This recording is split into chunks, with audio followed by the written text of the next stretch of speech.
Qui c'est de Guy de Maupassant, partie 2, lue par Séverine Mazière. Je commençai par une excursion en Italie. Le soleil me fit du bien. Pendant 6 mois, j'errai de Gênes à Venise, de Venise à Florence, de Florence à Rome, de Rome à Naples. Puis je parcourus la Sicile, terre admirable par sa nature et ses monuments, reliques laissées par les Grecs et les Normands. Je passai en Afrique, je traversai pacifiquement ce grand désert jaune et calme, où errent les chameaux, des gazelles et des arabes vagabonds, où dans l'air léger et transparent ne flotte aucune hantise, pas plus la nuit que le jour. Je rentrai en France par Marseille, et malgré la gaieté provençale, la lumière diminuée du ciel m'attrista. Je ressentis, en revenant sur le continent, l'étrange impression d'un malade qui se croit guéri et qu'une douleur sourde prévient que le foyer du mal n'est pas éteint. Puis je revins à Paris. Au bout d'1 mois, je m'y ennuyai. C'était à l'automne, et je voulus faire, avant l'hiver, une excursion à travers la Normandie que je ne connaissais pas.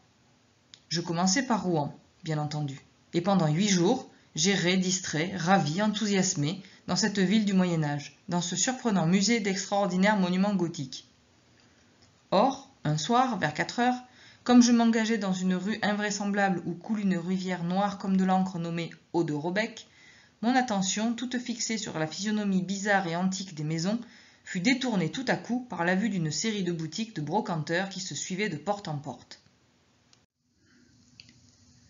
Ah, ils avaient bien choisi leur endroit, ces sordides trafiquants de vieilleries, dans cette fantastique ruelle, au-dessus de ce cours d'eau sinistre, sous ces toits pointus de tuiles et d'ardoises où grinçaient encore les girouettes du passé. Au fond des noirs magasins, on voyait s'entasser les bahuts sculptés, les faïences de Rouen, de Nevers, de Moustier, des statues peintes, d'autres en chêne, des Christ, des vierges, des saints, des ornements d'église, des chasubles, des chapes, même des vases sacrés et un vieux tabernacle en bois doré d'où Dieu avait déménagé. Oh, les singulières cavernes, en ces hautes maisons, en ces grandes maisons, pleines, des caves au grenier, d'objets de toute nature, dont l'existence semblait finie, qui survivaient à leurs naturels possesseurs, à leur siècle, à leur temps, à leur mode, pour être achetés comme curiosités par les nouvelles générations. Ma tendresse pour les bibelots se réveillait dans cette cité d'antiquaires. J'allais de boutique en boutique, traversant en 2 enjambées les ponts de 4 planches pourries jetées sur le courant nauséabond de l'eau de Robec. Miséricorde! Quelle secousse! Une de mes plus belles armoires m'apparut au bout d'une voûte encombrée d'objets et qui semblait l'entrée des catacombes d'un cimetière de meubles anciens. Je m'approchai, tremblant de tous mes membres, tremblant tellement que je n'osais pas la toucher. J'avançai la main, j'hésitai. C'était bien elle pourtant, une armoire Louis XIII unique, reconnaissable par quiconque aurait pu la voir une seule fois. Jetant soudain les yeux un peu plus loin, vers les profondeurs plus sombres de cette galerie, j'aperçus 3 de mes fauteuils couverts de tapisseries aux petits points, puis, plus loin encore, mes 2 tables Henri II, si rares qu'on venait les voir de Paris. Songez, songez à l'état de mon âme!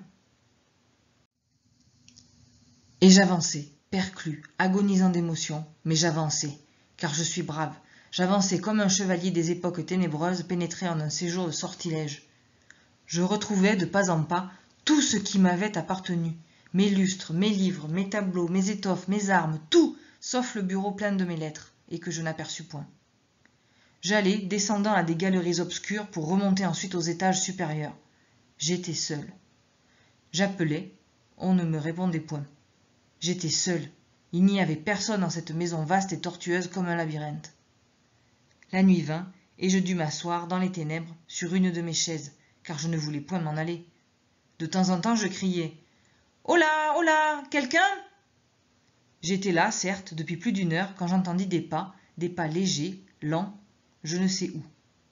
Je faillis me sauver, mais me raidissant, j'appelai de nouveau, et j'aperçus une lueur dans la chambre voisine. « Qui est là ?» dit une voix. Je répondis « Un acheteur !»